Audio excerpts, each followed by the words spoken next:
Hello and welcome to Darkest Dungeon. We're on episode 17. We're going to get right into it because I am dead ass. Righto, fair enough. Is that a thing? I suppose. Oh yeah, that's right. Because Mix is owned by Microsoft, isn't it? And now Minecraft is also owned by Microsoft. That doesn't sound like it would have gone over too well. Oh well.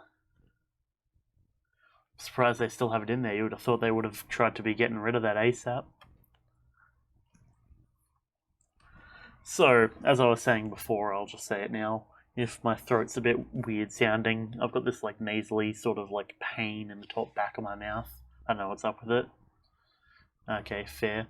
Well, Dunction for coming out and all that sort of stuff. I'll catch you when I catch you next. In the meantime, let's see what we got.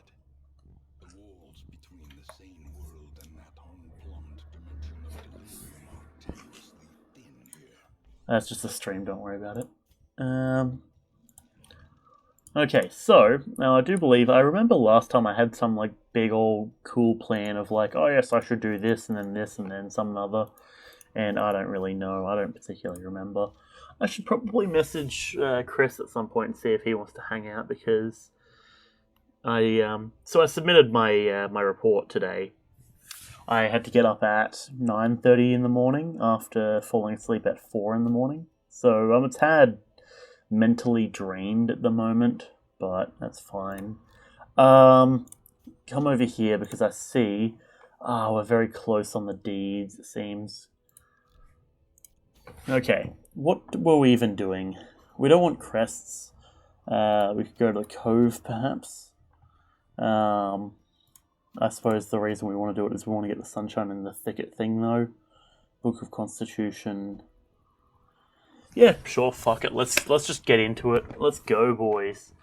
1, 2, 3. It's the Weald. So knowing the Weald, that is medicinal herbs. Weald is the one with all the pigs, so it's medicinal herbs, maybe a couple of anti-venom for good measure, bunch of torches, 2 of them. None of our crew have the blood thing, so we'll save that back at base. We'll take a couple of keys and maybe 1 more medicinal herb. Let's go. Or is this not the Oh, I confused the Weald for the Warrens. Big brain. Here we go. Okay, well, I should still have enough stuff to keep us good either way, but don't worry about it. It'll be right. Excise the fungal tumors, and the land may yet live. You can't talk about me like that. I mean, what? Curio. Every time I say curio, it sounds weird. It, like, starting to play tricks on my brain holes. So that's fine. Okay. There should be another thing up here, and we're already coming across one of these. Okay. Medicinal herb. Give me some food, thank you. Some reward for a task. Okay, awesome.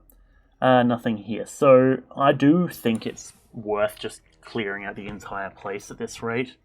We'll pop an anti-venom and search the tree as I quickly adjust the back of my seat because comfort and such. Though I suppose I could probably stream this at like a 180 degree angle, but that doesn't sound very ergonomic. Eldritch, unholy. Well, it's basically a guaranteed takeout with these. Go finish him on that one, and then chop. That was quite easy, if I do say so myself. But well. Yeah, you took the words right out of my mouth, I guess.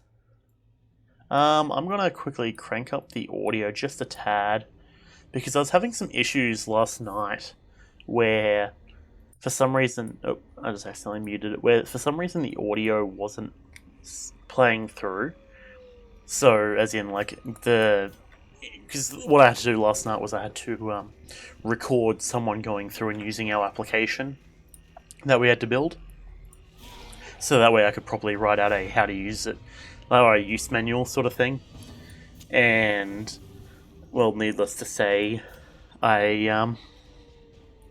Needless to say, as I was going through, there was some audio issues with it, and it was a bit of a bummer, but I mean, we are here now, so hopefully it's alright, but I suppose we'll see.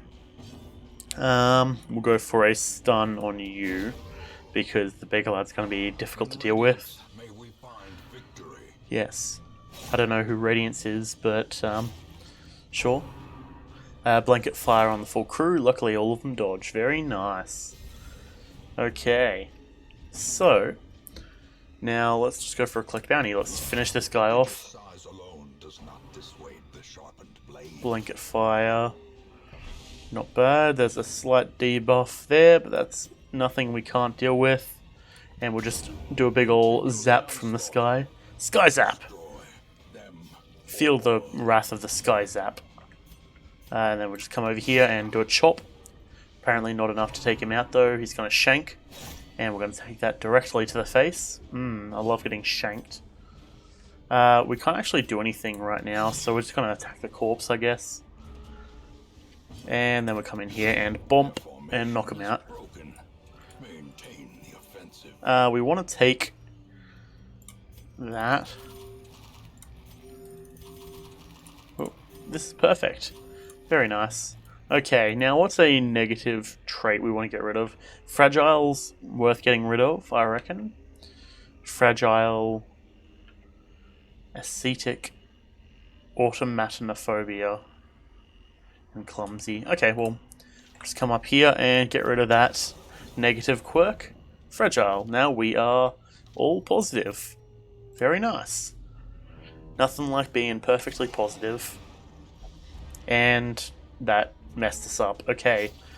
Well, from the back, I suppose what you can do is you can bring this acolyte forward. She's gonna start trying to stress out the Hellion, who's like, yeah, nah, I ain't having any of that. So we now have our mounds out front. Come up here, just big old chop. Now the dog's going to rabid rush our bounty hunter, 2 damage and a bleed.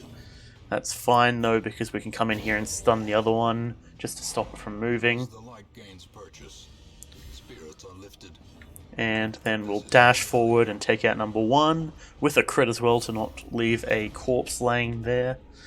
Not bad indeed. Okay, we are now just going to come in and bonk. Be gone, fiend. Okay, nothing really worth getting rid of.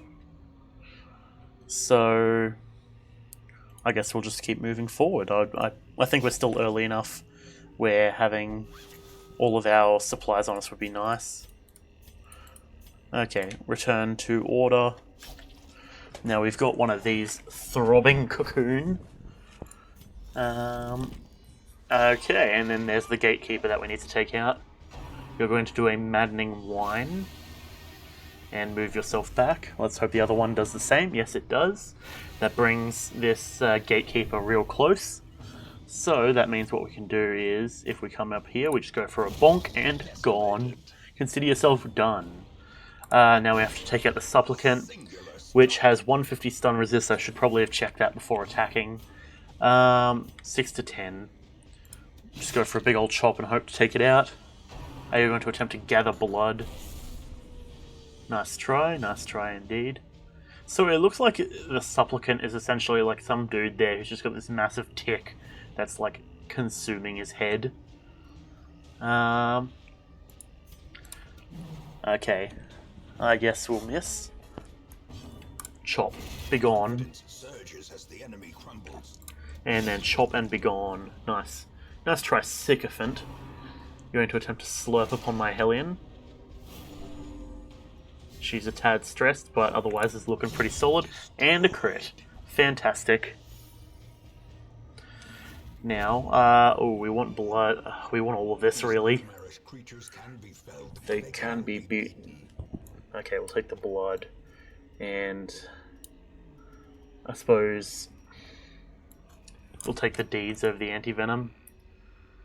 Yeah, unfortunately that is what we're going to have to do. Our inventory is going to start opening up the further into the quest we go, so it should be right. What do we got here? Curio. Worth checking out anyways. Bit of medicinal herb. to obtain some more food. Delicious. I love finding side of the road food, my favourite.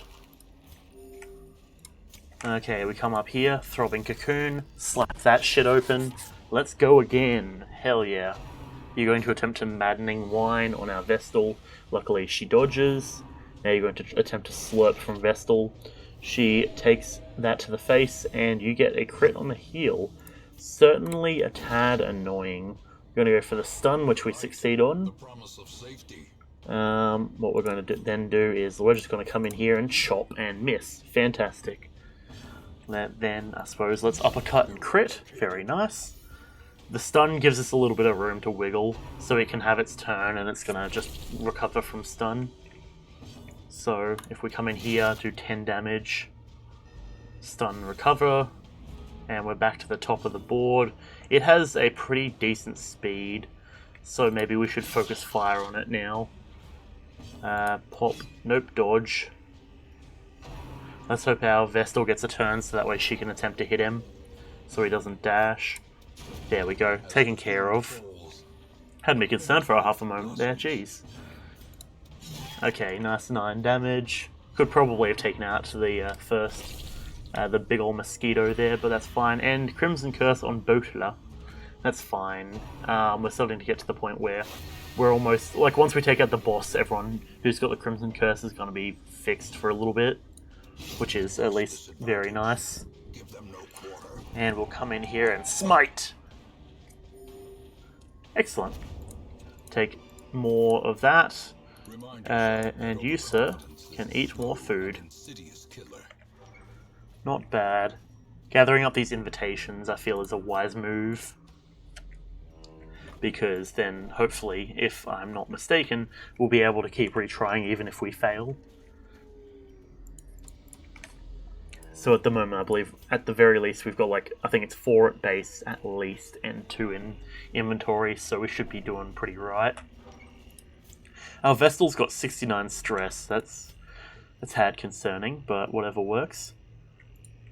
Okay, let's head over here. Almost got it. So we haven't actually found any of the quest stuff yet, but I know there's one over here. But that's also the furthest out stuff, so it's better to do the closer stuff. Oh, up and back, etc. And be right. Pop a torch. Eat some food. Everyone doesn't need food, but that's fine. It's better to not take the damage. And another throbbing cocoon.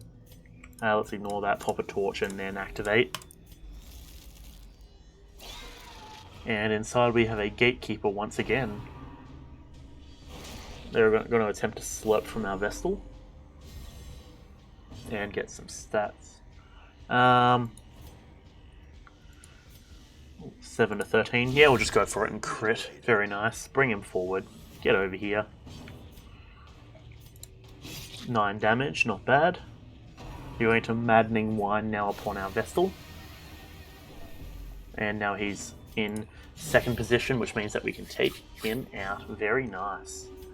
150 stun. Let's go for this one's stun. Yes, it is. Okay. Stun the mosquito so it can't mess with us. You're going to attempt to gather blood from our Hellion. That's fine. Now what we're going to do is we're going to come over here and hopefully finish off this mosquito. There we go. Annoying that it took us a couple of extra tries, but that's fine. We'll get some self-heal in, which is nice. Hero crit is higher on this one, so we'll just do that. And then miss, apparently. Damn. I was over here thinking it would be done in 2 rounds, but I guess not. Our man's over here can get a big old bit of vomit to the face. Fantastic. My skin burns. Yes, I'm aware. Okay, cool. Into the mud. Yes. What is that? I don't think I've ever seen that before. Is that... Remember with Curio. And obligatory time of give me a moment while I just load up my Curio list. Okay, we shall go for a big old chop on this front lad.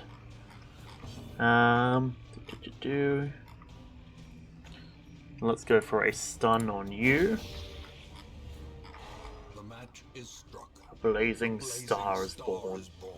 Fucking love that quote. It's absolutely fantastic. We'll treat the pristine fountain. That's fantastic, actually. Looking at it, it's a stress heal, which is good because I know exactly who I can use that one on. Vestal, assuming she doesn't become afflicted now. I suppose we're about to find out what's going to happen. Yeah, okay, she's got powerful. Hell yeah, that's awesome. Anger is power. Unleash it. Fantastic. Okay. Chop and miss. Groping swipe. And Brix takes that to the face. Groping swipe again to Brix, and he's slowly being chewed down a little bit, but it's right. Gonna try and stress out our Vestal once again. She'll just take that for now. Botula is stressing out, being like, I need anti-venom. Bro, we got rid of the anti-venom like a while ago. Shut the fuck up. Crit. Very nice. See, you didn't need anti-venom. You're doing perfect.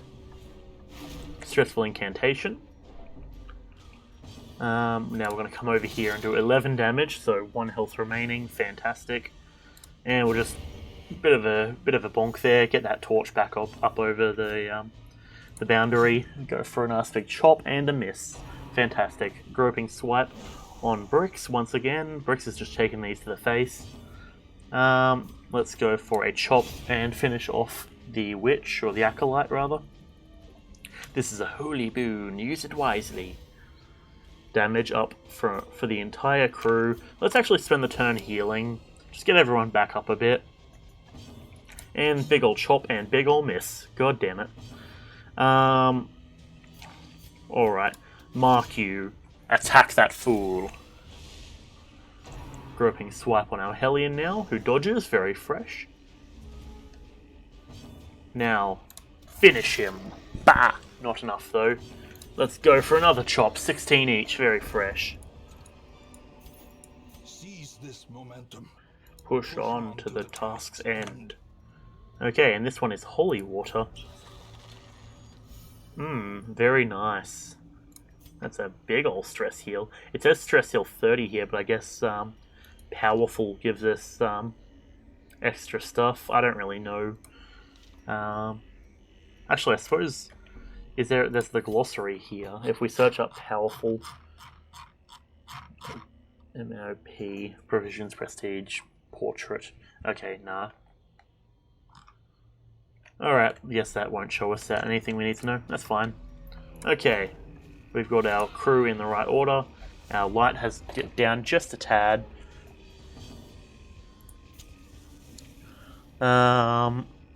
Okay. So, now what we're going to do is, I reckon, let's just come in here and go for a stun. Not bad. Going for a chop. Back to the pit. Get done. Very nice. Another chop.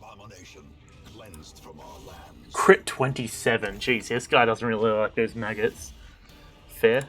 I mean, hey, whatever works, I suppose. We don't have anti-venom, but sometimes a tree is just a tree.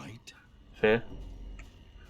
There is the occasion that a tree is just a tree, after all. Okay, and that means that all of the quest stuff is over in this section. Fantastic. Pop a torch. We're almost out of torches, actually. So once we get up here, I should... once we use the last of our torches, I might need to... pop the campfire. Because at the moment, we don't really need a campfire, but it's like, you know, it's one of those things where it's good to do it.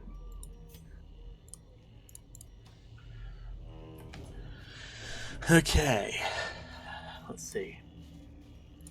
Oh, there's a torch just on cue. Fantastic. It's almost as if I could have asked for that.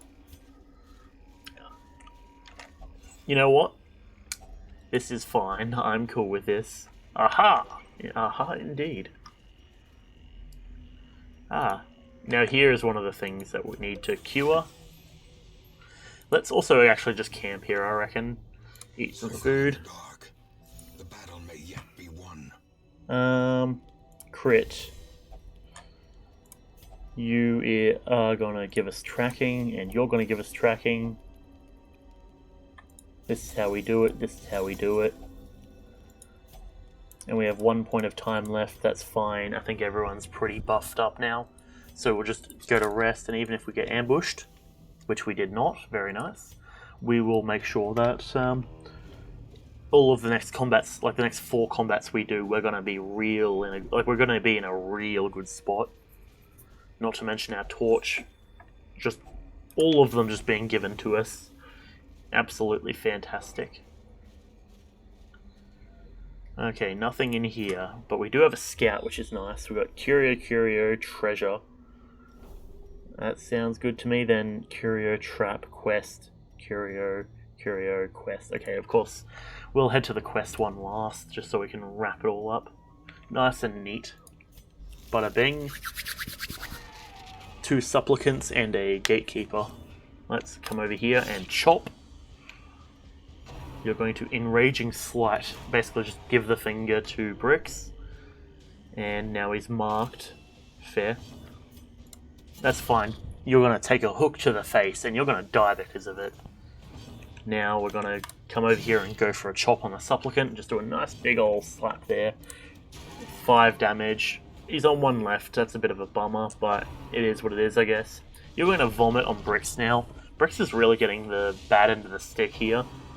Predigestion on Vestal as she gets vomited on as well. That Blight, luckily it's nothing too difficult to deal with.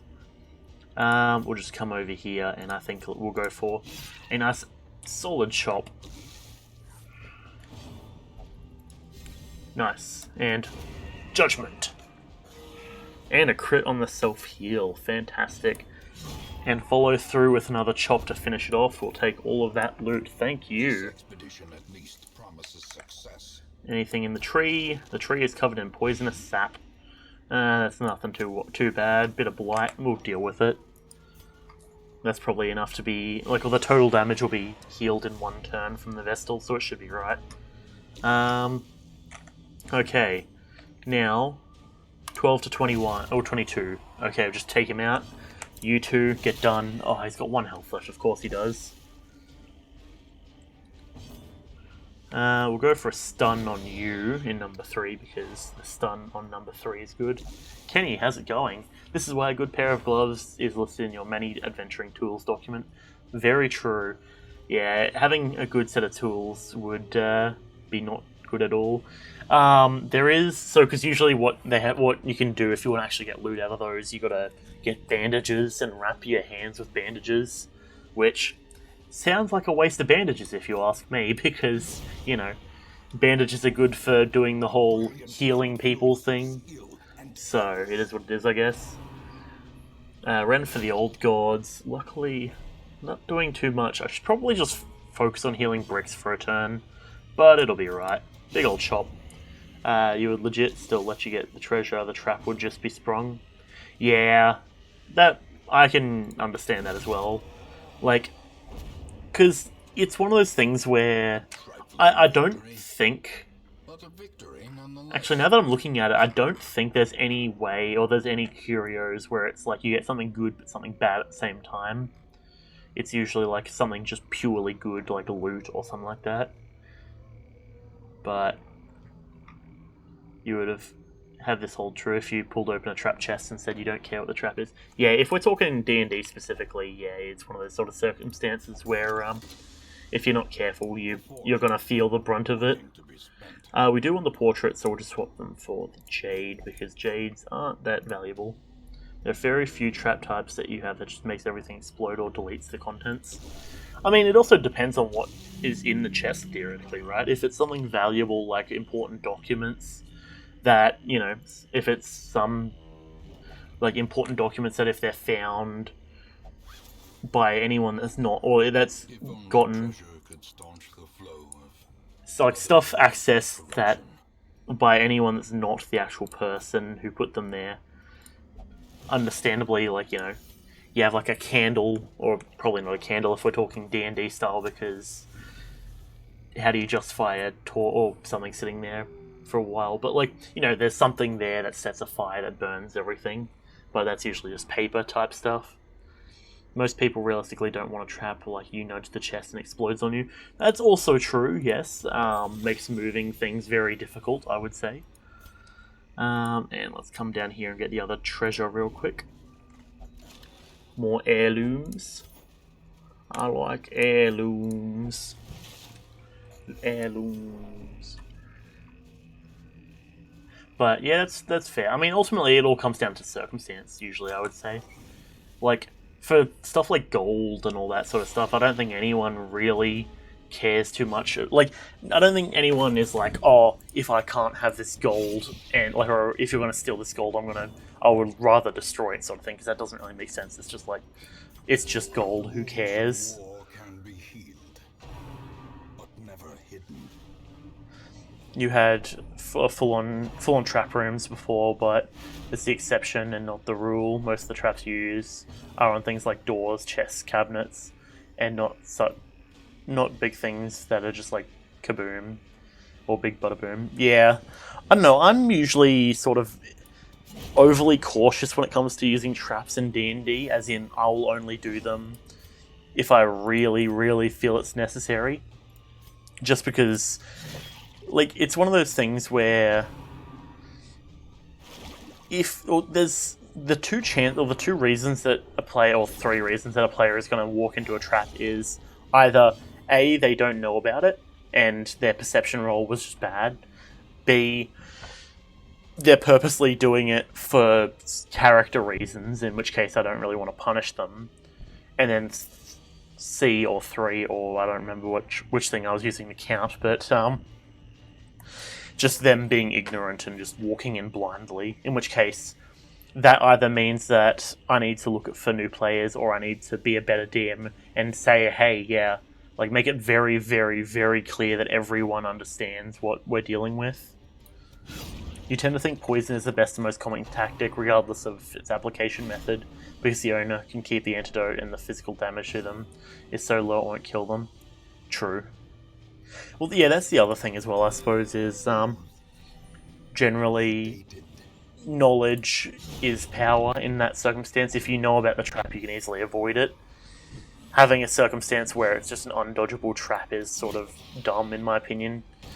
And that's the other thing as well, is, like, if traps are done wrong, they can be kind of really shitty, but if they're done right, it can be a lot better. Also, what the fuck am I doing at the moment? I like stopped paying attention for a little bit, and I've let them do whatever, and now I think this is the 4th ectoplasm I'm fighting. Well struck. Very nice. All the crew, apparently, I like pay attention to all of a sudden. It's like, oh yeah, crit for 45. Okay.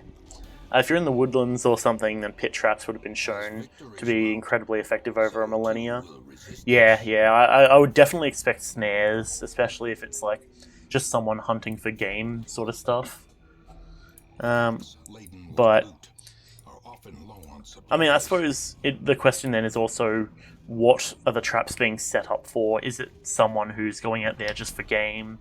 Is it someone who's trying to, like, capture and rob people? Like, what exactly is the purpose of those traps? And that's also dependent on the needs of the people in the nearby towns. If it's a poor town, then it could be either of them, to be fair, that they're going for money or food. If it's a really rich town, but they're very fancy and they like exquisite meats and such, it could be just for hunting. It all depends on what sort of people you're dealing with in a certain circumstance. We will just come over here and do a bunch of damage and hopefully take out this acolyte. Bonk. 8 damage, very nice. Normally you think it's built around alarming or delaying, and if the owner is malicious or the item's just too important, then they try and kill the burglar. That is true as well.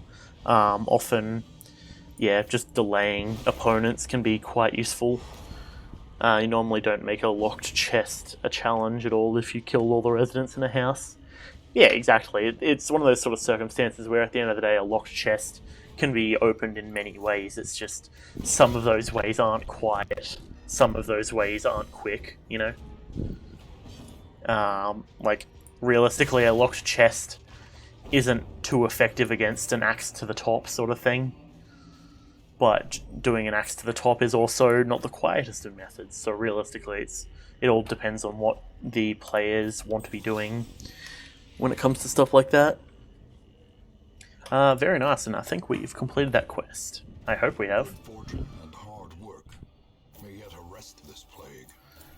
Very nice. Okay, we didn't get much money from that. We got a lot of deeds, however. Gifted, tone deaf, fair, misses the spot, and natural. Yeah, I'm fine with all of that.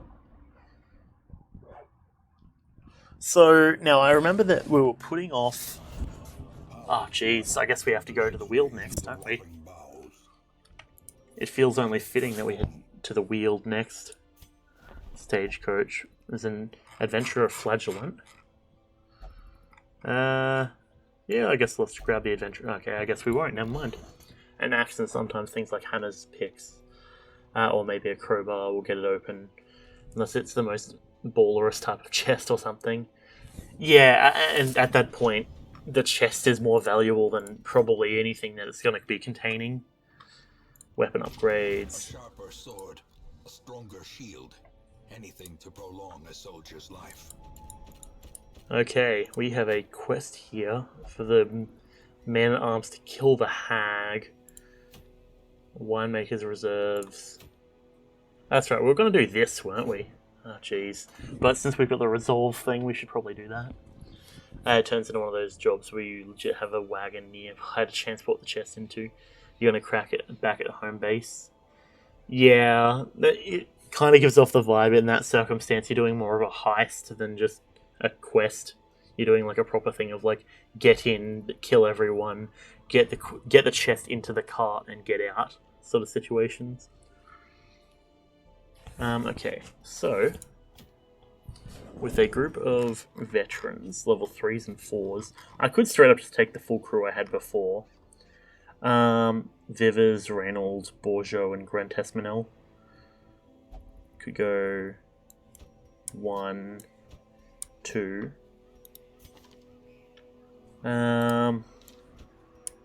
Bourgeot and Bonneville. That looks like a good party, and it'll do a lot of damage. Kill person of interest, 1 or more.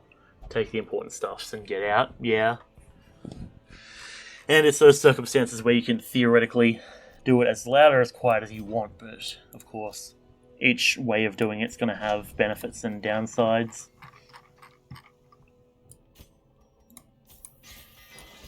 Everyone's gear should be up to the best quality. And my money is at the lowest amount. Fantastic. Exactly. How convenient is it that my stuff is extremely low? Berserk Mask, let's get rid of that. That should fulfill our needs of money. I say that, but then we come in here. Nope, hang on. We come in here and look at all of the stuff that we would be doing well to obtain.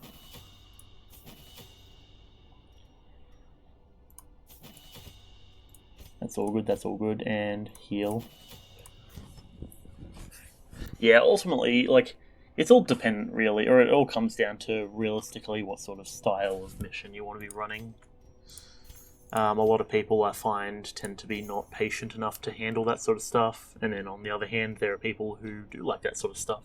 It's all just dependent on what everyone's wanting to be doing.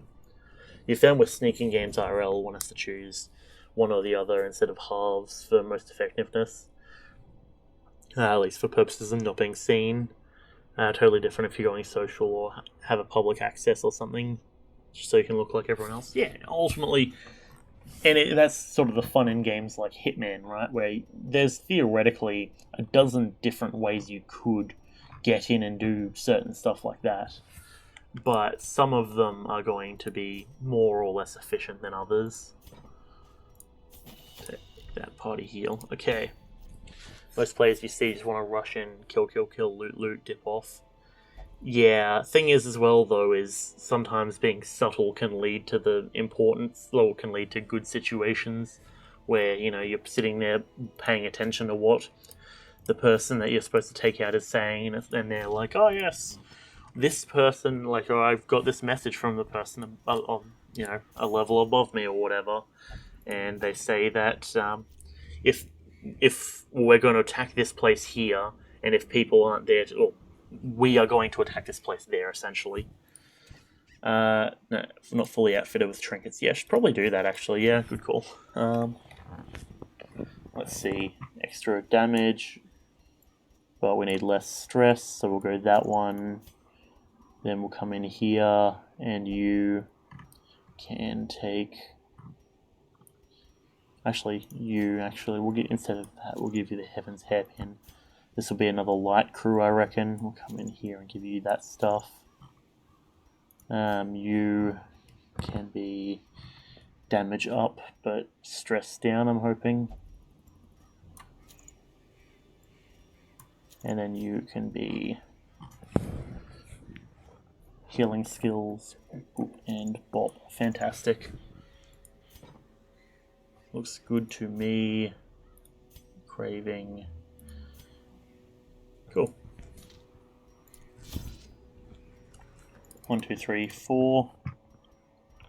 Take all of that. 1, 2, 3. We're going into the Wield. Ah, jeez, out of money again.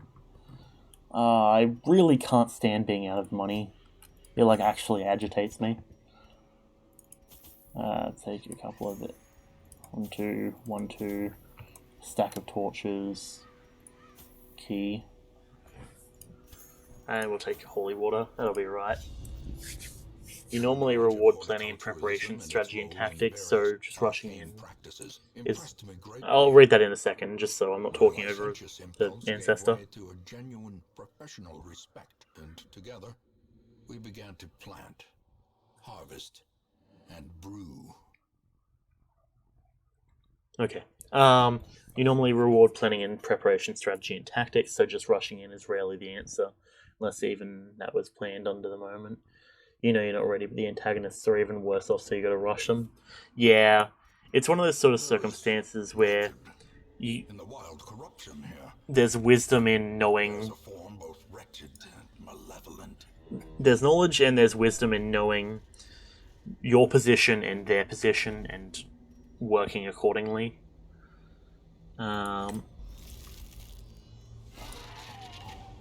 Okay, we've got another one of these, so what we'll do is let's just grape shot. Take it at the front to... You're going to give the finger to our highwayman, who is currently craving, apparently. So I should probably deal with that. And I can't do anything on your turn. This is irritating. Hopefully we get the stun. Nope, he resisted. Okay. This gatekeeper's probably going to dash, I imagine. Predigestion. Actually, it's top of the round. Wait, do you mind? Bloodlust. Okay, sure. And then I guess we just point blank. Bah! Got him.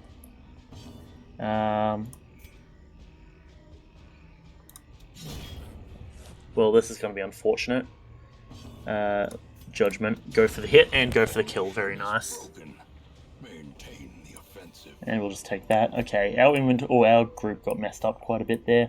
That's probably the one issue, is if the leper or if the highwayman moves forward, we don't really have any way to move him back.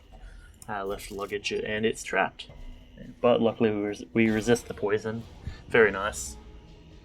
Guess just grape shot, along the area. Blanket fire. No, luckily a dodge across the board for us. We'll go for the stun on these two because they still have their turns. Very nice. The double stun can be quite useful. And then I guess let's just do some damage and miss. Fantastic. Double hew. Your stun wears off. Grape shot again, why not? Now this guy's got some stealth still, which is quite annoying. He's going to take a rushed shot and we're going to dodge, luckily. And now his stealth has worn off. Bada bing. Onslaught. Destroy them all. Okay. So, each of these locations is theoretically equally likely to have the boss. So, unless we can get a scout, we might accidentally walk in without having a chance to camp. Victim to the spreading corruption. If the group has some trouble staying in the right spot, the heavy boots, which is red uncommon, offers 40% move resistance, probably way too good for its rank. True. The only issue is usually I mess myself up because, wanting to use stuff like Duelist Advance and everything is just sort of baked into the way I sort of inherently play. But yeah, it should be right anyways, but yeah. Dankeschön for the advice, though. A human or merely just a vessel. Let's just grape shot so we can try and crank up the damage on this back one. I mean, yeah, just take out the front one, I guess. Why not? Bonk. Losing speed is always kind of sucks, but protection is good. That's true. Let's go for a stun, hopefully. And he resisted, damn it.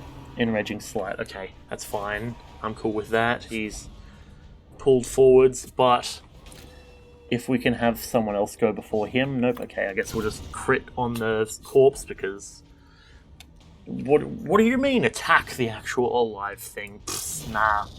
Let's just take out the corpses. You do like the idea of the trinkets, though. Curios and interesting objects. Yeah, like, it gives it a nice bit of flavour that can, like, completely change how someone plays, depending on, well, what sort of stuff they equip. I generally try to do the stuff that reduces stress but ups damage, just so that way I can purely have damage output. But, yeah, that's the whole thing.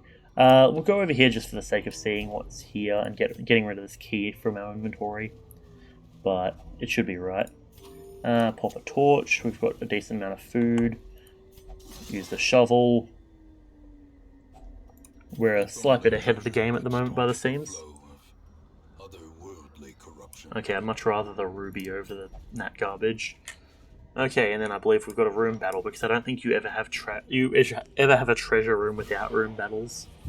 Okay, it just occurred to me my leper is still one position ahead. So what I'm going to do is I'm going to dash up and activate my riposte, so that way I can do another dash. I could have actually probably not done that now that I think about it. We'll go for a stun, hopefully. And stun does not work. Okay, well you can just move forward, fine, whatever. Blanket, because I wanted to get the riposte for that, so where he blanket fires. Slice and dice on front two and a crit on you, unfortunate.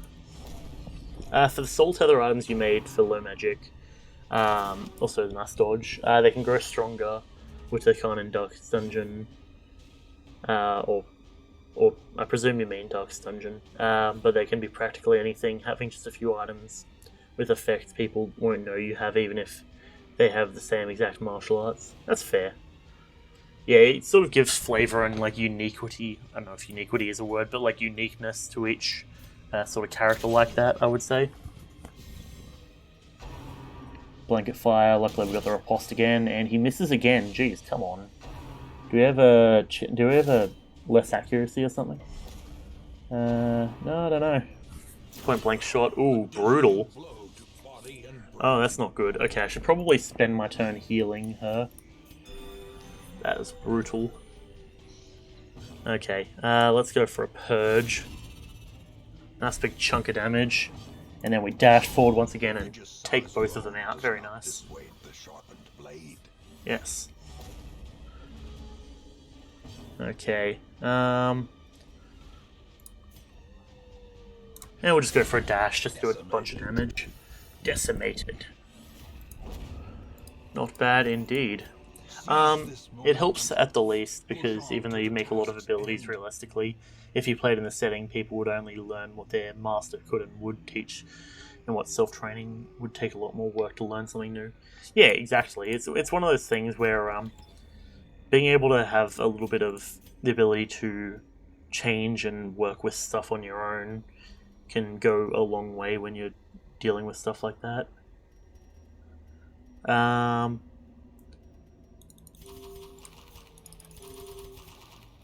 we'll give you one of them because I want to take those.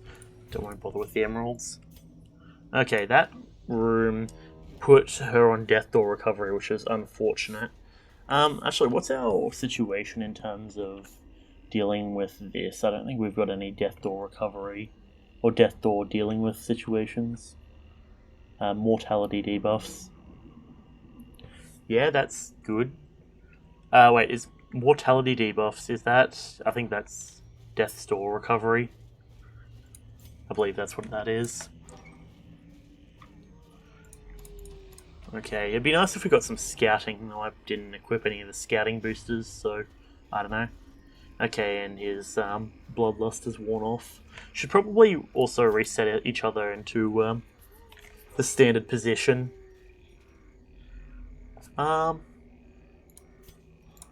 Actually, you know what? I'm going to make a ballsy move, and I'm going to set the leper as number 1. Because I reckon, actually, now that I'm thinking about it, having Riposte activate, she can charge then forward. That actually is probably a wise move now that I'm thinking. Huh, okay. Well, I suppose we'll see how that plays out soon enough. Take the torch. And another one of these. Pop the torch and then we'll activate it. One of the best common trinkets is the survival guide. You only need 1 on your team. Yeah, that's true. I do occasionally find survival guides, though I also accidentally, or not accidentally, I also have to occasionally sell it just because it's the lowest quality item and I need money to do things. But fair. 5 damage, not enough, but that's fine. Enraging Slight on the Hellion. That's fine, she'll get a tiny bit stressed, but not the worst I've dealt with. And now we do a breakthrough and take out back 1. And then we go for a hew and take out the front 2. Excellent. That unfolded perfectly. Success so clearly in view. You think partially at the start it's just so good because you want everything scouted ASAP every time, every day? Yeah, pretty much. Like, even just in this circumstance, the fact that, like...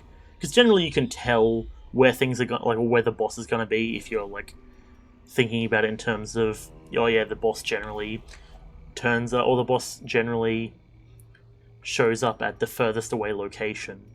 But I also shouldn't have done that. Luckily we resisted. We'll do the blood, or... Yeah, there we go. But in a circumstance where everything's like 3 steps away, it's like, oh, shit. I don't know. Okay, so we know there's nothing in here. Do we have a scout? We do. There's an obstacle, and there's the boss. Okay, well, go figure I don't have a shovel on me. I suppose here is where we should camp, though. Eat food. Furtive and vulnerable. Rats in a maze. We'll do bandit sense. Self only. Oh, okay. We'll do this one.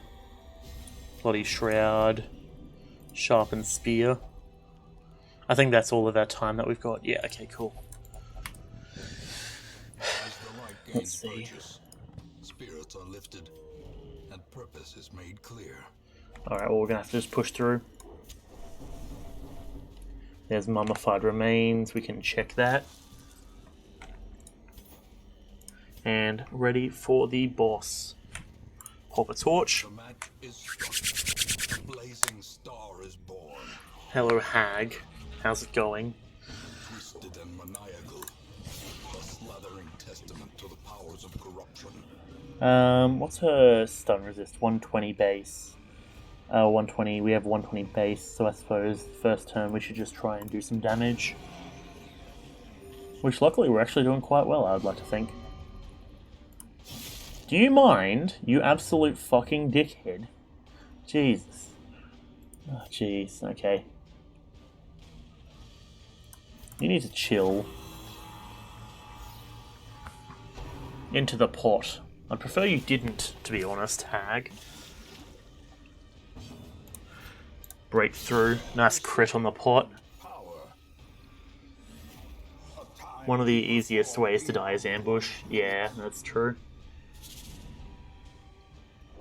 You have a character in the setting, kind of like the lady above, but the challenge rating would probably be higher. Oh, you mean the hag? Fair. Yeah, I mean, because I do know that D&D has a lot of good base stuff for hags, because I know Chris is very fascinated in them, because he very much enjoys their style. Okay, we'll just push everyone back, I guess, into the pot. Do you mind?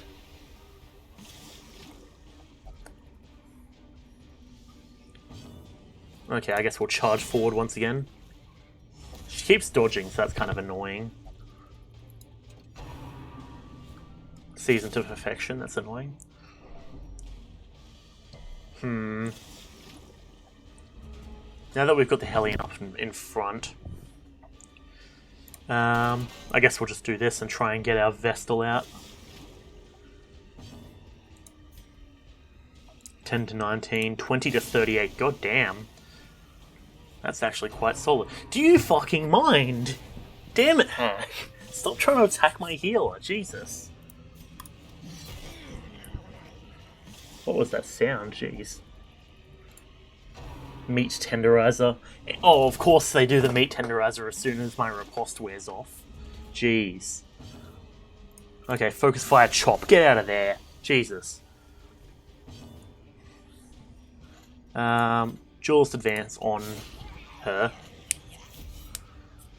Into the pot. Okay, the Hellion. Not good either, but that's fine. You got a season to perfection slash back crit for 25. Absolutely brutal. That's what I like to see. Our Vestal needs to heal herself immediately. We'll do another dash forward. 16. She's got 1 health left. We can probably just take her out. And I guess we'll move the Vestal back. Taste the stew. That's mainly stress damage at that point, I imagine.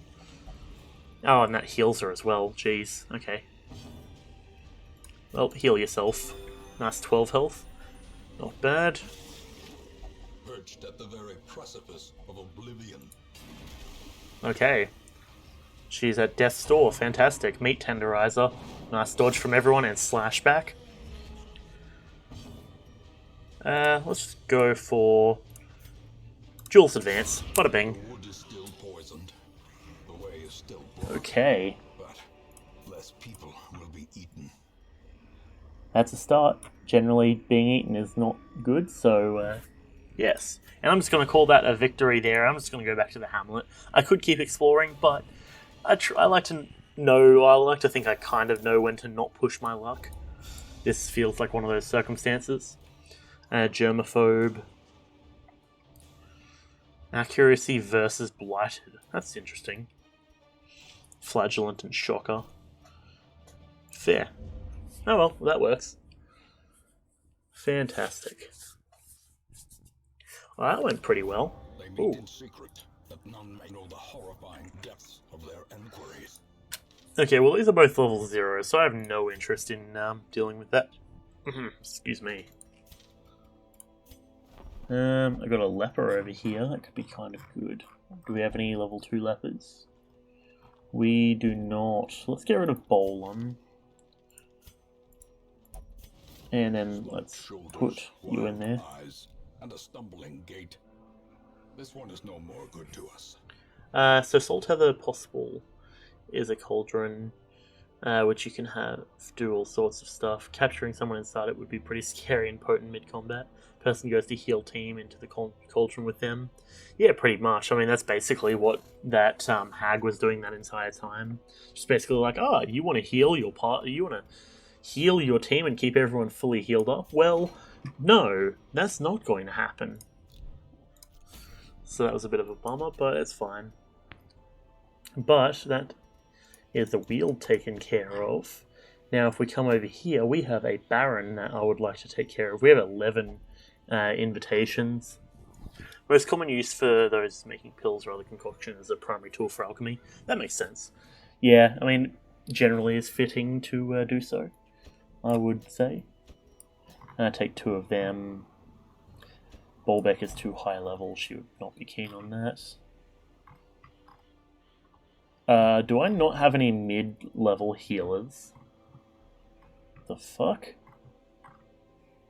You're kidding me. Have I like... Oh, jeez. I think I pushed Bolbeck too far forward.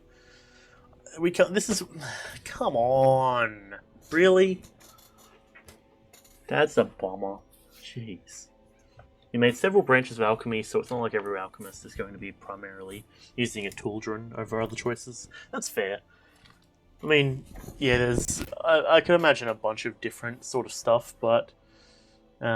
our artificers are far more likely to have a forge, or even just some form of tinker table, I imagine. Okay, let's do a low-level mission. I think we go low-level mission and we try and just get... That's a lot of deeds, actually. That could be good. It's a long mission. Hal? Or Haley, I guess. Glanville, because we need to level up. Glanville. That looks like a decent layout for me, I'd imagine. Let's go and equip up some trinkets. Heaven's Hairpin. And that, I suppose. Accuracy, damage high, that's good. You can be stressed down. And we go Ancestor's Candle. You, as usual, can obtain this stuff. Tinker Table commonly for small, sophisticated and complicated work such as tiny, potent golems, formation discs, talismans or glyphs may require the right workbench or station. Yeah, it's fair. I presume, yeah, it's not like you can just roll up to any table and just be like, oh yes, I'm just going to quickly inspect this very intricate circuitry or whatever. Or circuitry equivalent, I don't know, magical runes and such. Carapace and the balls.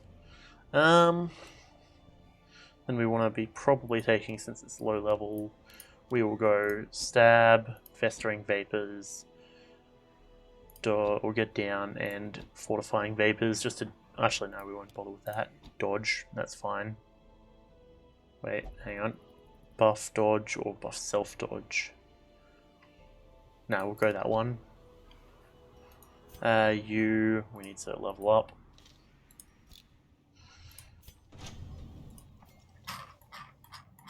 Okay, you're maxed, you're maxed. You can get this stuff, and you're maxed. Helly. Alright. That should be the layout that I generally do. Nice. I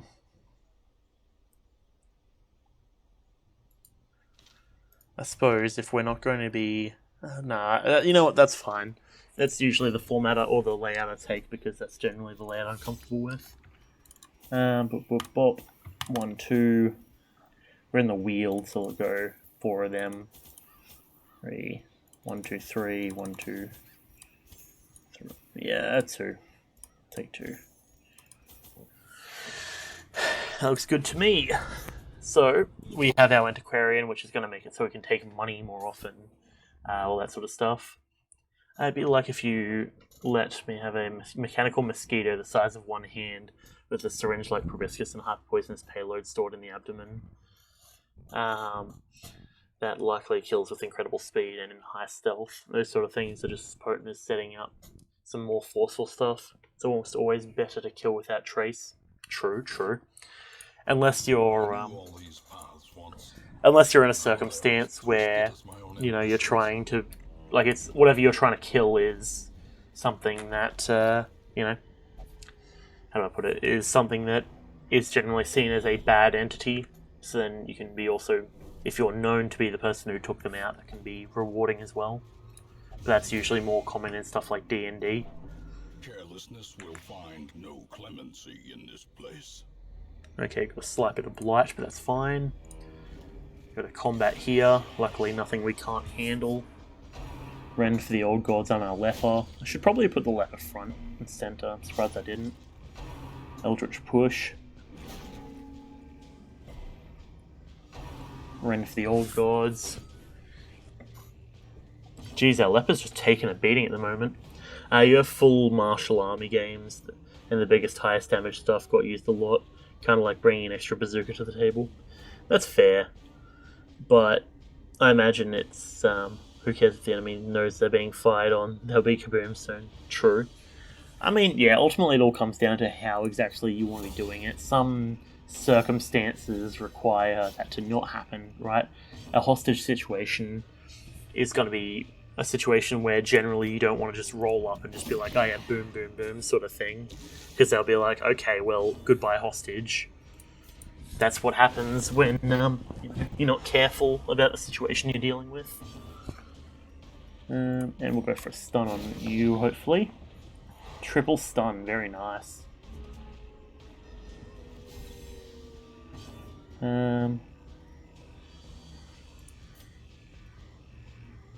Suppose, yeah, we'll just force extra protection. 30% prot, very nice. And just chop you. Their formation is broken. Maintain the offensive. But yeah, no, that being said, it's not like I'm really one to talk about that sort of stuff. My entire D&D campaign, the hero one I ran, after a while just became like, oh yeah, the team of players has the highest firepower, and they know it. So it's just, as much as I want to hold stuff against them in terms of like, oh yes, but you did this one thing, it's like, yeah, but, at the end of the day, people still got saved, even though it wasn't all of them. Like,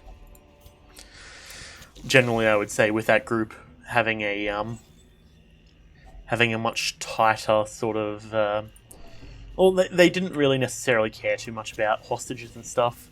They're heroes in the sense of like, some people get saved, some people don't. Who really cares? At the end of the day, whatever happens, happens. Which I was sort of like, not really the way I expect you to look at it, but sure.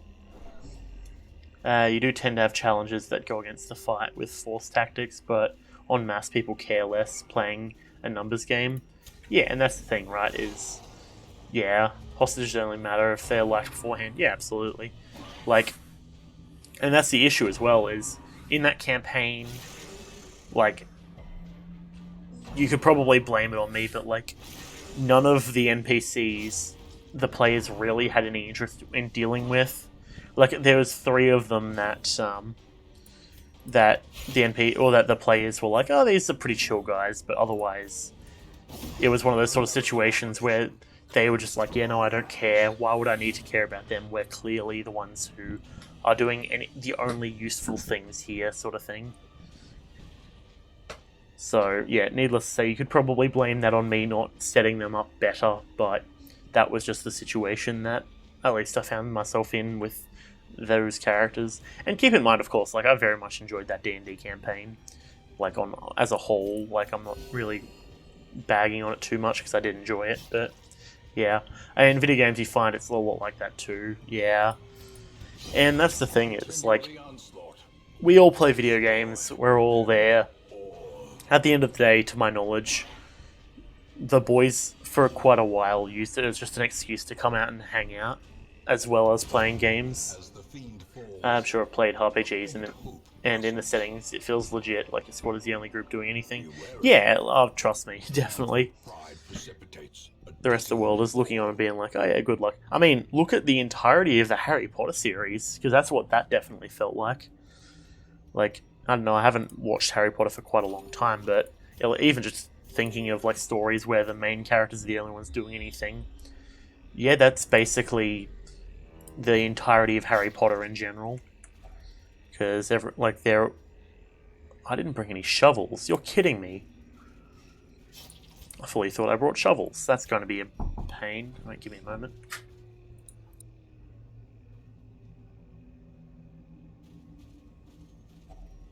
Nature herself, a victim to the spreading corruption, malformed with misintent. I'm going to have to quickly take just a moment just to help Mum bring groceries up, apparently, because that's the whole thing. So I will be back in just a moment.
And I'm back. Apologies for that.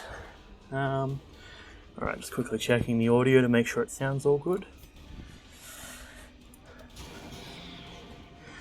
But yeah, I've been considering moving around my schedule of streaming to see what times work the best. Dankeschön. But yes, because I generally find I like to stream earlier, but that also requires getting up earlier, which also can be a bit difficult. Like, I'm the sort of person who stays up quite late at night, so then I sleep into 9, 10 a.m. usually, so it's all just about trying to figure out what times work the best. Because at the same time, I don't like streaming late at night either. Like, I generally like to sit quietly and just do my thing for whatever amount of time I have.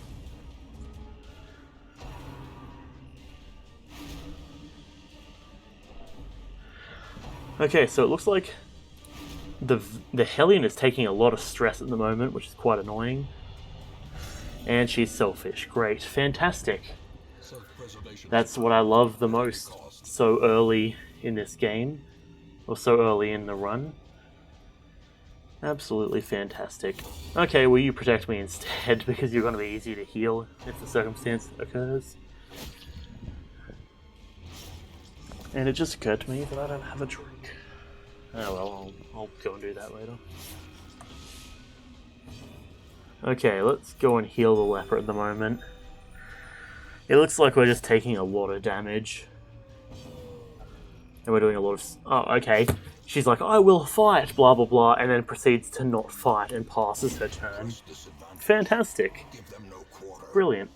can always pause right after this battle. Always good to hydrate. True, true. The one hashtag that I actually care about is hashtag team stay hydrated. Only thing is that's gonna probably take me a moment because I usually fill up very big cups. So I'll be up for however long. And I generally try and avoid jumping up and doing stuff, but I suppose I should probably just do whatever really works. I may do so. I suppose we'll see in a moment. Nice crit. Go figure, the Antiquarian is doing more useful things than the Hellion is at the moment. Okay. Okay, there's one enemy there. It would have been better if you just stayed in place, but I guess why do that? Well, while you do have a large glass cup, you commonly find that a water bottle, a soda or coffee, or some other combination nearby. Or that you have a water bottle, soda or coffee. That's fair. Yeah, I kind of do the same. I'll usually, whenever I make drinks, I'll make myself like a big thing of water or cordial or something similar to that, as well as like a coffee, which can have its benefits and can have its downsides. Jesus Christ, our Hellion had a bad time there. I might need to camp here. And I'll quickly run upstairs and go grab myself a drink. I'll be back in a moment. And uneasy companionship.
And I am back.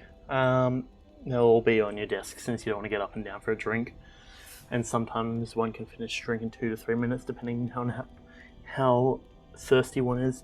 Oh, trust me, you don't have to preach to me. I've got cups sitting all around my room from me just downing cups of water or coffee or whatever. I really need to probably get on top of that, but I'll do it after stream. I went up to upstairs, and Mum and Dad, Mum and my brother Alex are putting a bunch of groceries and stuff away. Only thing is, Alex is just cramming them in, and he just stacked a thing of eggs on top of an empty, or not an empty can, but an open can of stuff that's got the Glad wrap over the top. So he's knocked it all over everywhere. And like we have a thing on our fridge where we can fill up cups, so I'm filling that up. Mum comes over, like swings open the fridge door, and she's like, "Oh, what are you doing?" And I'm like, "Okay, well, this is clearly something I don't want to be a part of, so I'm just gonna go back down and do my stream again." So, yeah, and then I mean, hence why I'm here. So that was a whole situation, but yeah. Okay, let's not do that then, I guess. Sure. Just need to get that de-stress going. It's time to chill out. Get some help. You would avoid that. Yeah, I'm just like, you know what? Not my problem. I have other stuff I want to be doing. Like, clearly I've got, like, streams and stuff. Yeah, I'd say that's pretty accurate. Knowing when to pick your battles is one of the best ways to fight. The match is struck. A blazing star is born. And as much as I could stand there and be like, "Oh, Alex, you should do this or that," it's like, you know what? I'm just gonna take my win or just take my, like, stuff and just get out of here, because I'm not gonna be a part of this. Ah, jeez.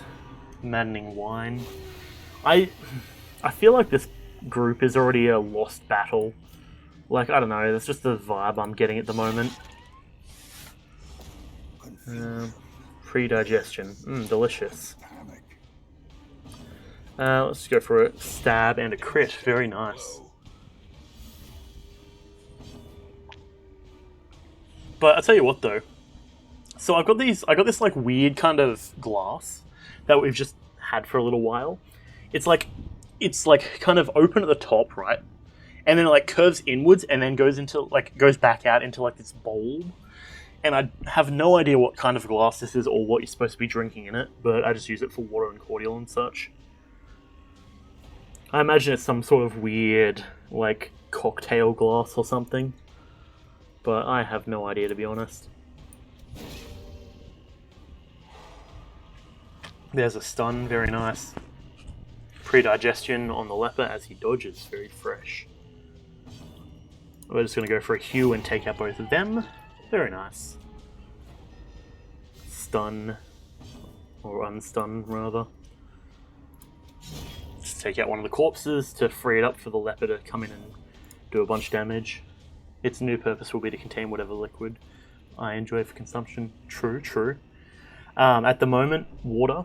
But cordial, whatever is around me, really. I'm not too picky about drinks. None of these guys want the blood. So I shouldn't have done that. Noted, noted. I guess that's what happens when you consume blood when you're not meant to. Oh, I suppose that at least opens up that inventory space. Fascinating. We'll move you around. But yeah, I've got a ton of drinks laying around. You like tasty things, but you always try to make sure if you're drinking something that's not water, the next thing you drink is water. Yeah, I'm not really particularly ordered in that way of like making sure I do it, but it's one of those things where I just try and make sure I drink water every once in a while, because I remember for several years I just didn't drink water like actively. And as of like, you know, being in university and sitting at my computer and all that sort of stuff, I'm just like, you know, I just gotta take a moment, just have a breath and just drink some water, and that usually puts me in a much better mood. 1 plus the stun, that's fine with me. You're going to attempt to slime upon our Vestal. Oof. And cytokinesis on the Antiquarian. That spawns in another one. True, yeah.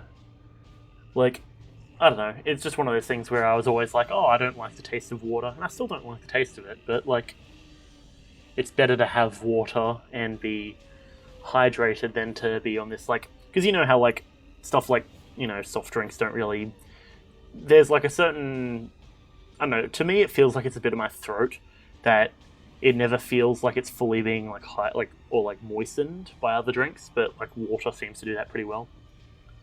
As an exception, cold water you found after exercising was pretty great. Yeah, that's fair. I can understand that. Most of the, well, as of recently, I haven't been doing as much exercise as I generally like to, because I hate cardio in terms of like walking and stuff, because I'll do walking for like 10 minutes or 20 minutes, and if I'm not talking to someone, I'm just like focusing on breathing, my asthma starts to get really, really fucked up, and it straight up feels like my like lungs are like freezing over. It's hella uncomfortable. So needless to say, I don't go out and walk too often. But like, if I'm walking around with someone or like friends of mine, I can generally be fine with that. Push on to the task's end. Hidden treasure. Ooh, very nice. You're exercising and you're currently on the fat end again. You're terrible about rubber banding because you always get fed up with eating correctly and exercising all the time. Yeah, that's sort of where I'm at, though. I'm just like passively, like I'm generally a bit of a bigger guy.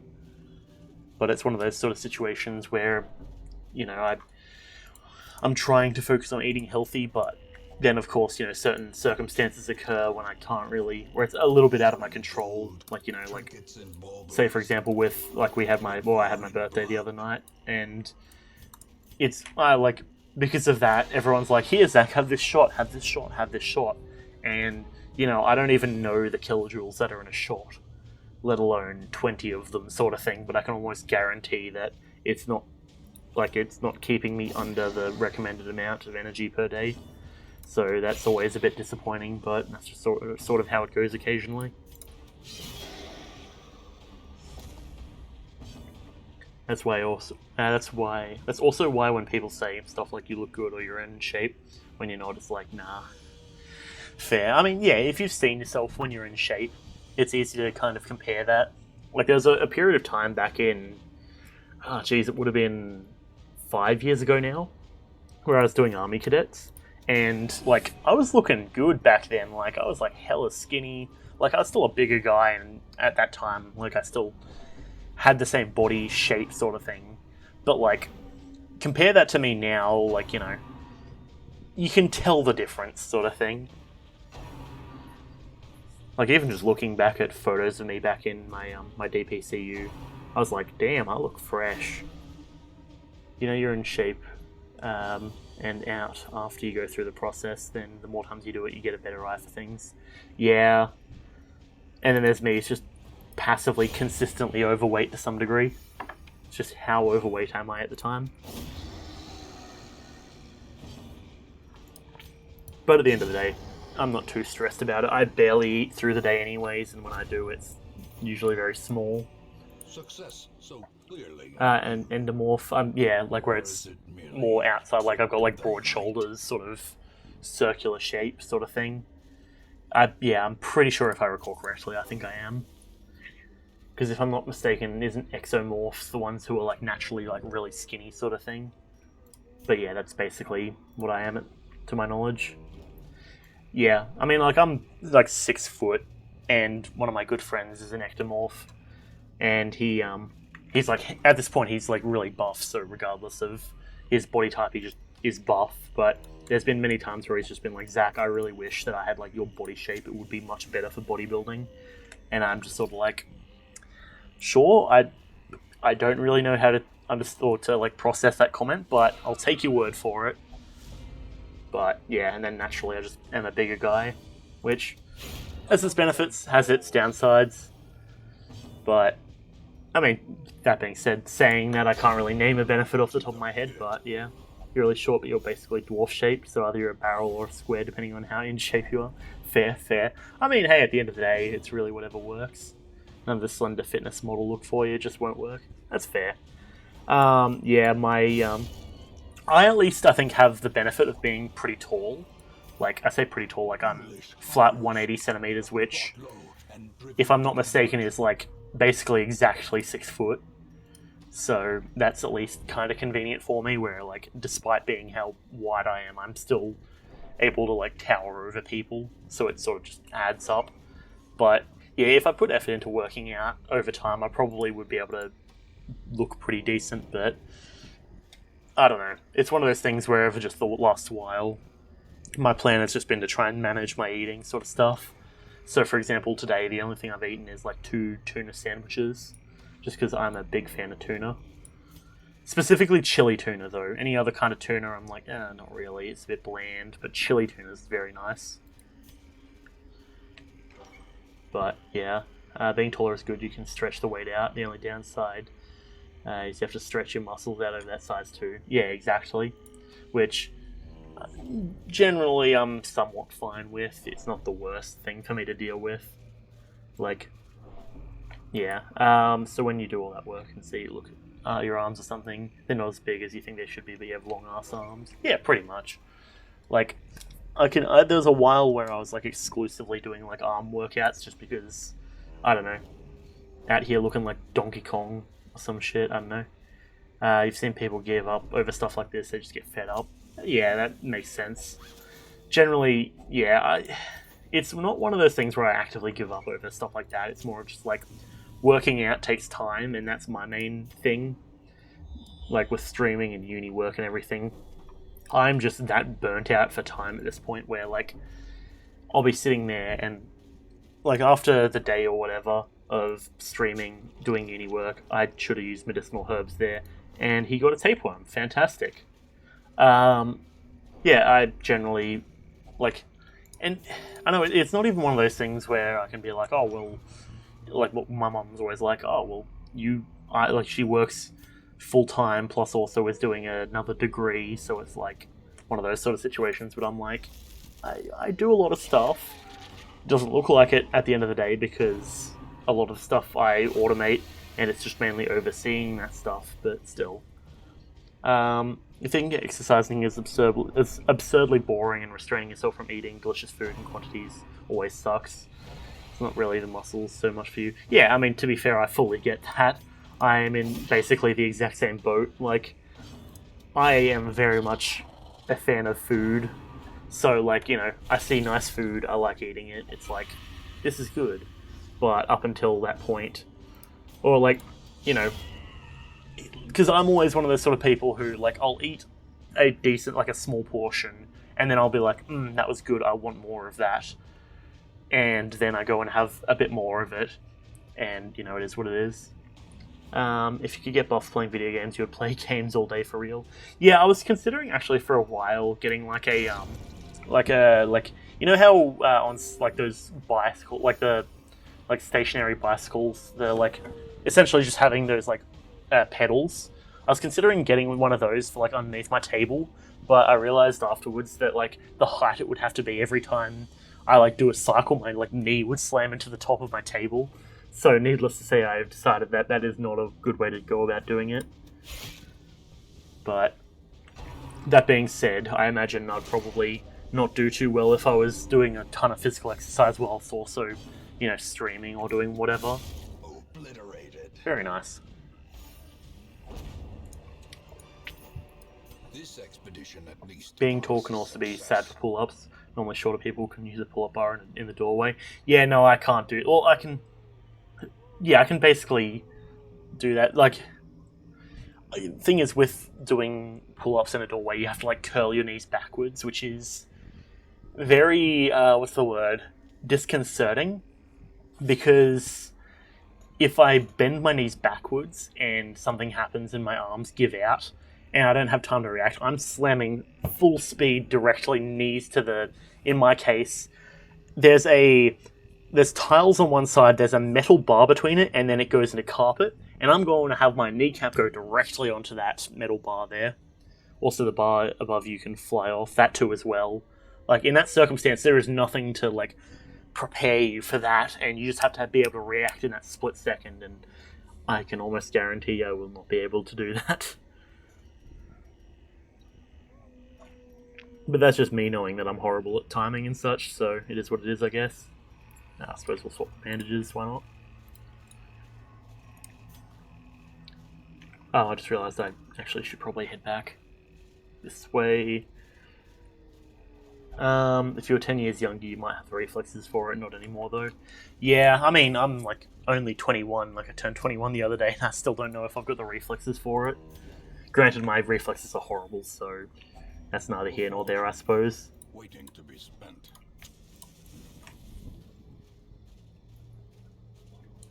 Oh, I've got to keep that torchlight up, damn. Because our Hellions about to be at 100 again, which is quite annoying.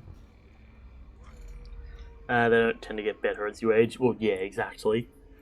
Like, my reflexes are going to be consistently horrible from, like, here till, you know, well, here till I die, I suppose. A handsome reward for a task well performed. But, I mean, at the same time, I much prefer more slow, methodical stuff. So that's fun with me.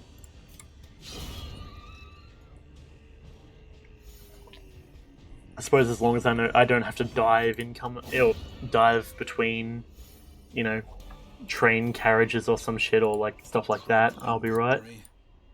But a victory nonetheless. Hopper torch. It's like shooters. You weren't hugely into them, but when you were younger, but you did play them a bit.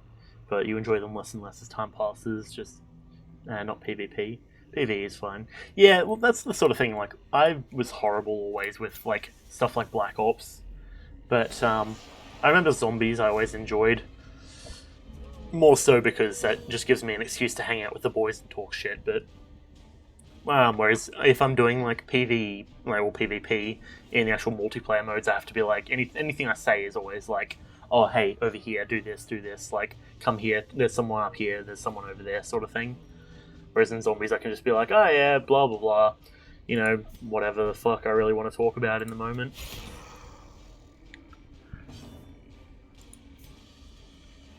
Hugh. Let's go for a stun on you, I guess. As the light gains purchase, spirits are lifted and purpose Nice. is made clear. Should probably have stunned one of the other ones, I guess. Weakened. And he's dashing backwards. Fascinating. Escape cloud. Well, you've just... So, in other words, they just maintained their complete order and have wasted their turns, I guess. Whatever works, I guess. I say I guess quite a lot, generally. Hellion, protect me. We'll just stun this one. And I suppose we'll come in here and go for a chop. I figured that probably wasn't going to be enough to take him out. There we go, that was, however. Very nice. You think everyone has specific phrases they use a lot? Yeah, I mean, at the end of the day, I say there's quite a few things that I say very often, like fair, makes sense, all that sort of stuff. I know a few of the people in the Discord, I say a few of the people, Yuri and Arthur occasionally make jokes and stuff about that, and I'm just like, it's what I say. I don't really know what else to say about it, really. You know, it is what it is. At the end of the day, it's like having a comfortable phrase that I can use to return myself back to a solid, you know, good position to be at. That overconfidence is a slow and insidious killer. Okay. That was a good amount of stuff there. Use the word, however, rather often. Yeah, I noticed, as I've started streaming, I sort of almost talk in a much more posh manner. Like, what's a good example? I can't think of anything off the top of my head, but yeah, just over the time I've been streaming, I've picked up much more kind of posh-sounding phrases than what I usually say, which is a little bit off-putting, but it is what it is, I guess. And take out him. Okay, I think we're in a nice solid crit, damn. Nice, we'll take that. As victories mount, So too will resistances. It's only resistance, not resistances. Only one of the resistances. Yes, only one resistance, not multiple. And a bunch of spiders, that should be easy. Bonk you. I really should probably move my leper forward so I've got some good AoE stuff. Because at the moment, I only have the Hue with the leper. I don't have the dash that the Hellion has yet. Suppose I should go for a stun, see if I can double stun. I don't know if double stunning is possible, I'm pretty sure it's not. A spit, luckily we dodged that.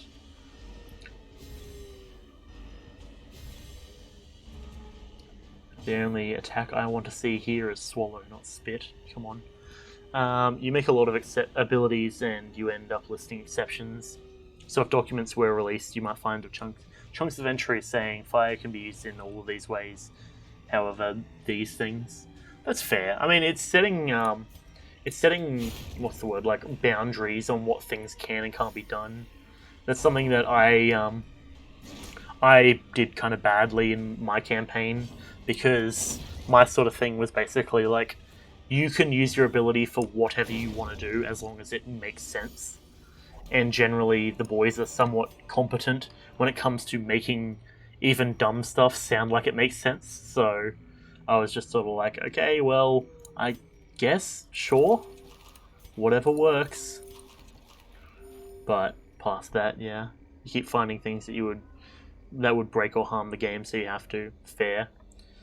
I mean, yeah, that's the other thing though, is I at least have the benefit that the people that I was playing with are like good friends of mine. So generally, if I'm like, hey, can we like not do this, or like, can we retcon it so this doesn't happen? They generally are like, yeah, sure, sounds good.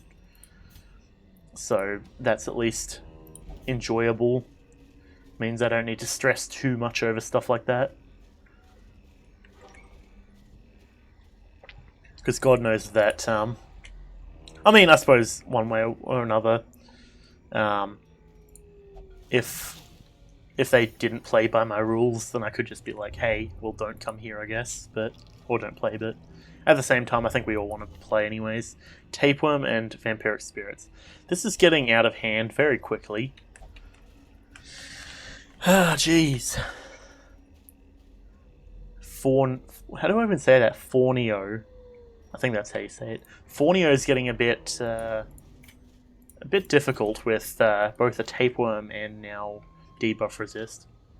Since you're making a setting and all the other stuff, you want to build things in a manner where you think players are going to try and bend and break the rules as much as possible. That's fair.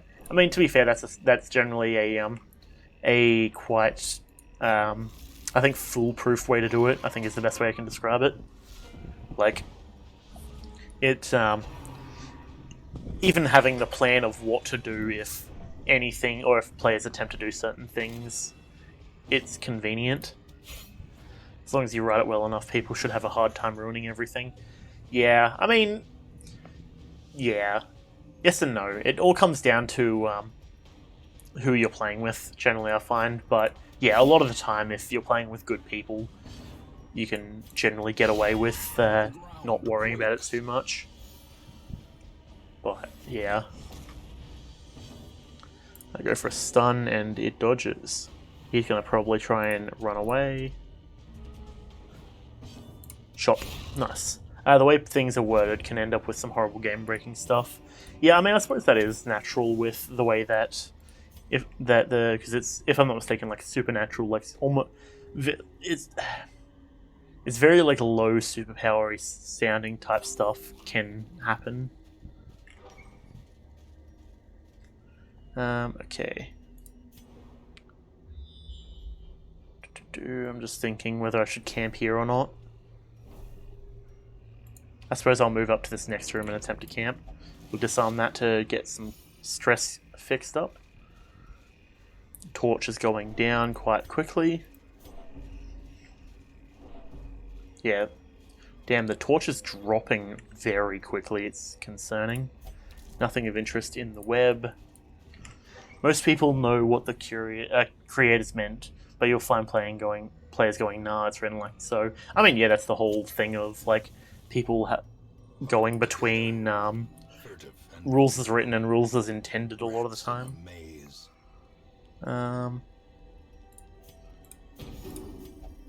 Now the question is, will we be able to not do that one apparently? Revel. We have 3. What's her stress at 3? Yes! We got rid of the affliction. Hell yeah. That's the first time I think I've ever done that. And no achievement for it. Bummer. Okay.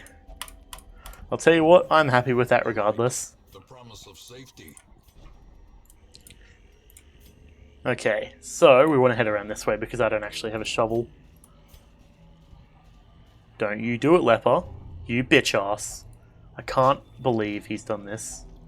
Packs laden with loot are often low on supplies. That was a lot of food. God damn it.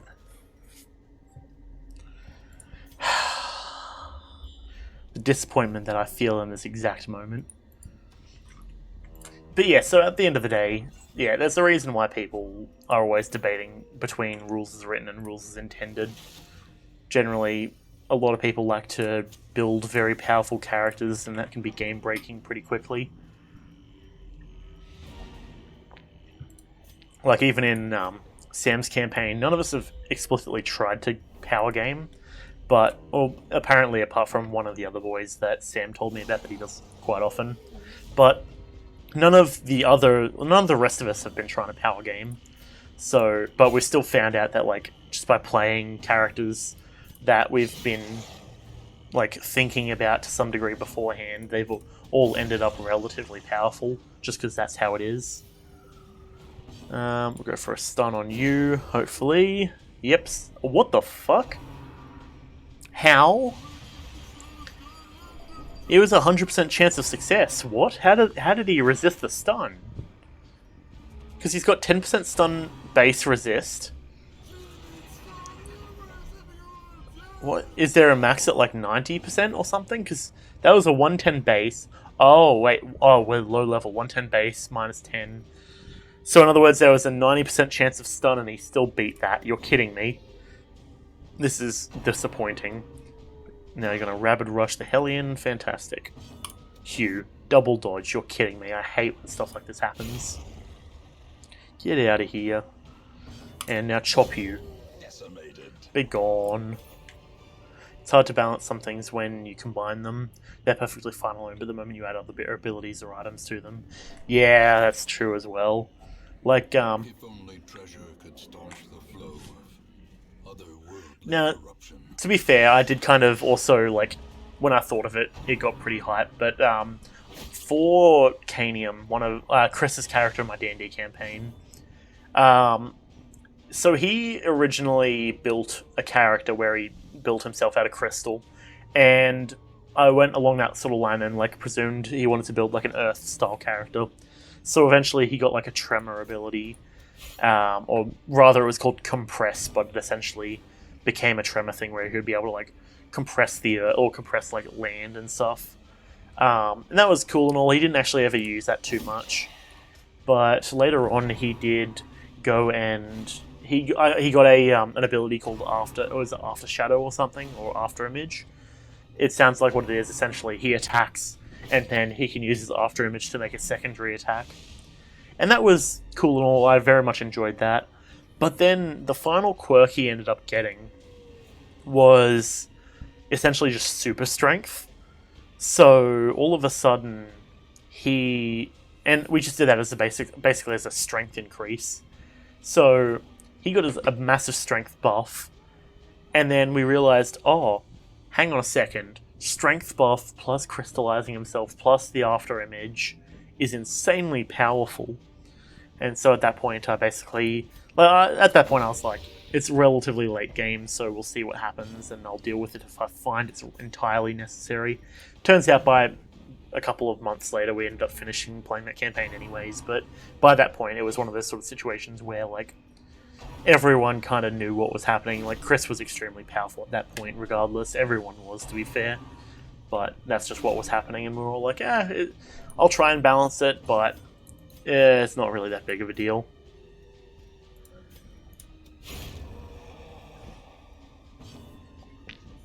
And then basically from then on, it became one of those sort of campaigns where, like, everyone's really powerful and it's just sweeping through basically everything, and I'm like, alright, that's fine. You know what's going to happen if everyone's sweeping through everything? I'm just going to make everything bigger, stronger, and much more difficult. Yeah, that's true.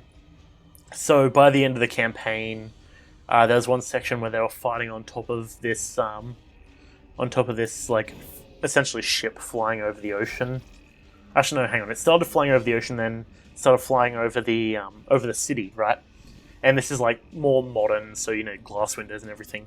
And essentially, there was one of their classmates had been taken and mutated into this like glass monster, essentially, because his quirk was glass manipulation. So he essentially had his powers boosted a ton, and it was essentially this like mutation thing against them. He was a big glass golem, and they're like flying through the storm with like lightning striking around, and like all this sort of stuff. And like, there's a chance that they would be passing through clouds, so they couldn't see, and things got really cold and everything. And like halfway through the combat, when I had decided that they were over the city, you just hear this they just heard this like massive glass shattering sound from underneath, as like this entire sea of glass rises up from the city. And it was one of the most awesome fights that I think we did for quite a while. And even just with that circumstance, it played out where, of course, they beat them because, one glass monster against someone who's an extremely powerful telekinetic, who then also has the ability to essentially control the way the air moves and solidify air. So he made his own air mech. And then we also had Canium, who crystallized up and made essentially a crystal suit.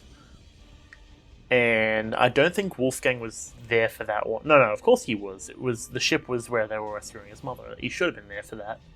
Regardless, a bunch of different characters each had with their own stuff that made them awesome, and it was a dope fight. I did enjoy it quite a lot. Why is my Vestal out in front?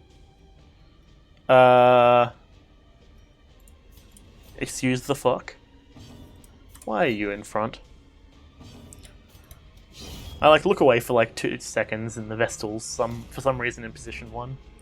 Even with a party of 4, you have so much written for your low magic that there's no way that one would be able to counter everything. Even if the characters were super strong at their level, they could still get wrecked by the right styles and item combinations, even if the characters using them were just adequate. That's fair. Yeah, I mean, that's all one of those sort of circumstances where it really comes down to knowledge is power. If an enemy knows what their stuff is and is able to counter it, then they're going to be fucked up. It's like, think of Pokemon back in the day. It's like, if you know that a gym that you're going up to is a grass type gym, of course you're going to bring in a bunch of fire types sort of stuff. It's just knowledge is power. And generally, if you're playing the hero, villains have the convenience of, the fact that heroes tend to be pretty well known. Heroes don't really tend to be secretive too often. And if they are secretive, they're less... Well, not less heroes, but it's more common to call them vigilante type sort of characters. You normally want people to play with a highest rating of what you consider a 2, but you have ratings for stuff that go up to 12. That's fair. I mean, it's always good to just have stuff prepared in case somehow the players manage to get their hands on something way out of their league. Okay, that's a lot of loot. Torch. Bandage. Don't really need a bandage, but sure. I guess we'll take the bandage for whatever reason, and we'll move on. Another one of these. Someone one rank above you is multiple times more effective at what they do. Kind of like running into bosses in D&D. Yeah, it's sort of like an exponential scale, right? With the earthquake scale and everything or just exponential stuff in general, where just because you're one rank above doesn't mean it's a linear scale upwards. It could be much, much higher curvature at that point. Oh geez, apparently Discord's going quite whack. Let's close that. And we got another group of these things. Let's actually put some effort into killing them. But yeah, and then that also inherently means that it's a lot easier to show when people are a high rank that they're much better, just in general. Just go for a chop on that fool. If you had a group of 4 ratings of 2, it should be a 50-50-ish fight against 1 rating of 3. Normally you give the ratings of 2 a higher chance in the group because the amount of tools and techniques you have is far more varied.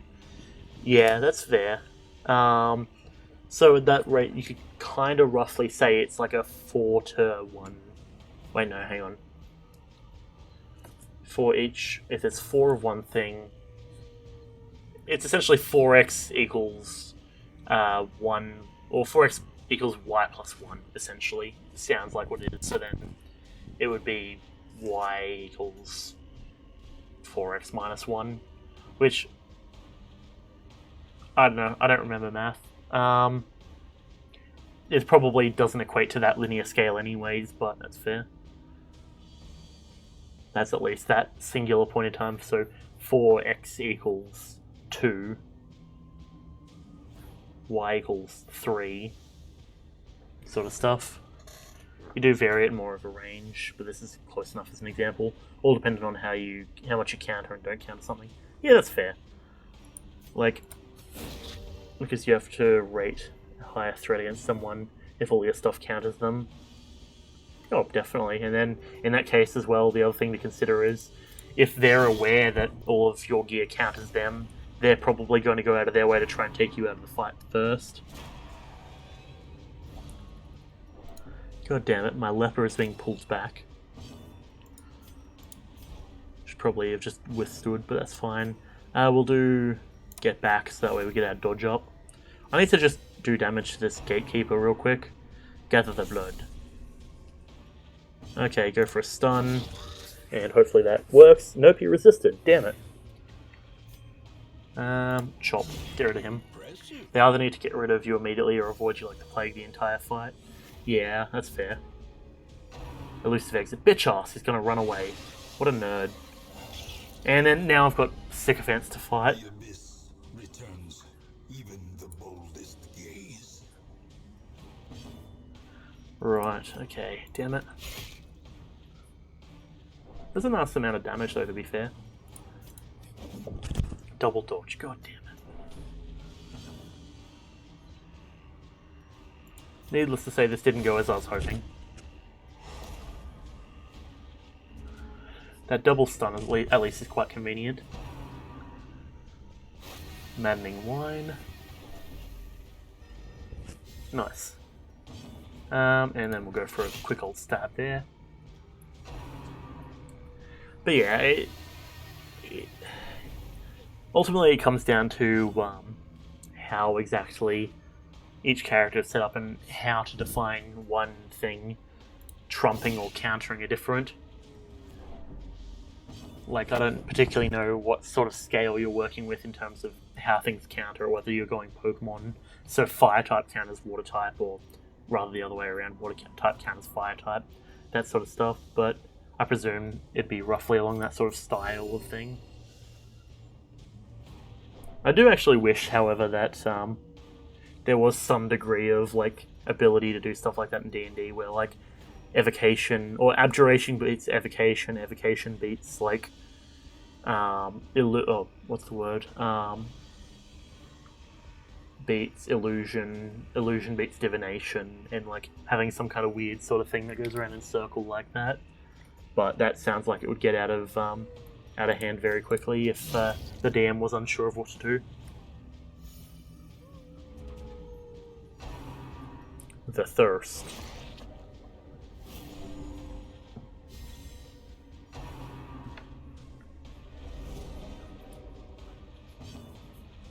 Though I suppose at that point that would make abjuration quite powerful if it was abjuration. You take half damage from evocation spells. Thing is, most damaging spells tend to be some form of... It's either evocation or other stuff like that. You have a ton of martial arts, so it's relatively circular. But if you have options to help keep that from being the case. You can specifically take abilities to try and keep from being countered. That means you delay or don't get other abilities that you want. That makes sense. So it's all just about pathing and choosing which stuff you want to get when.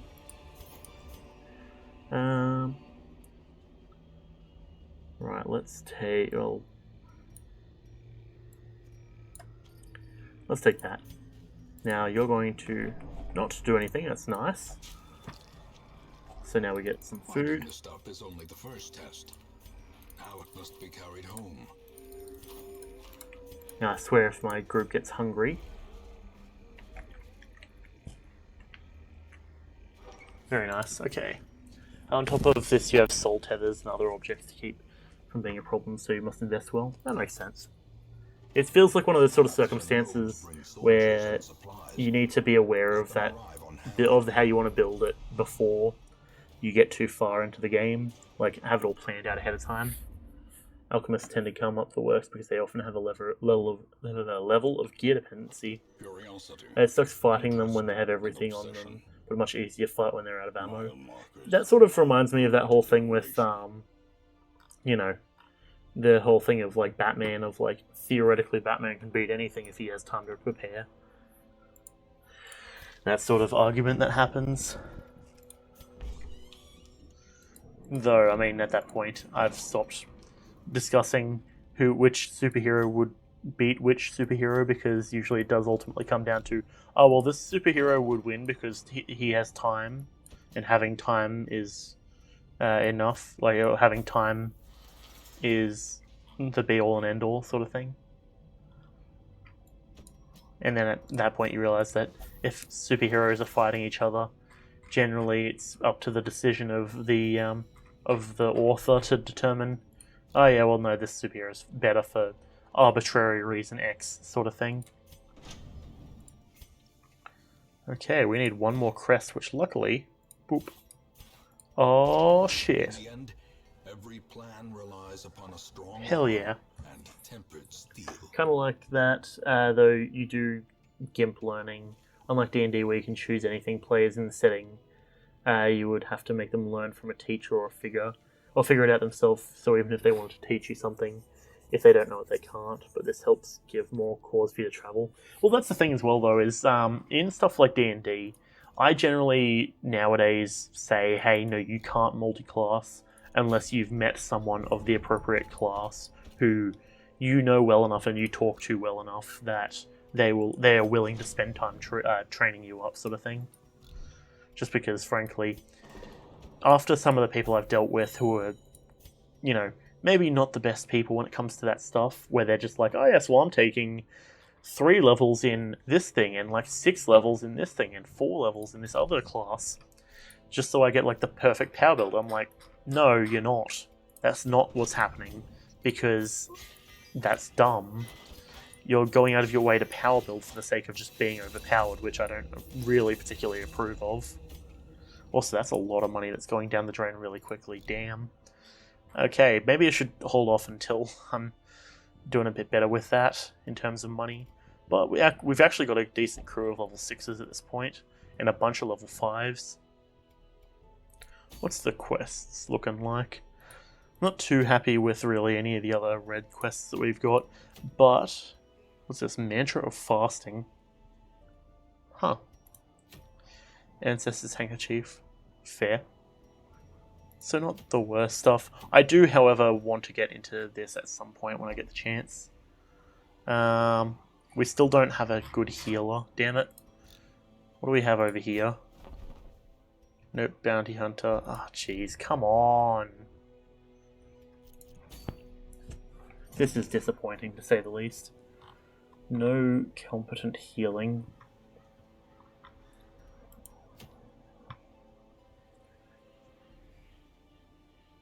Okay, yeah, I'm thinking what we want to be doing is... When did you get there? Hold on a second. Alright. Huh. Mucident, Linum, and Botler.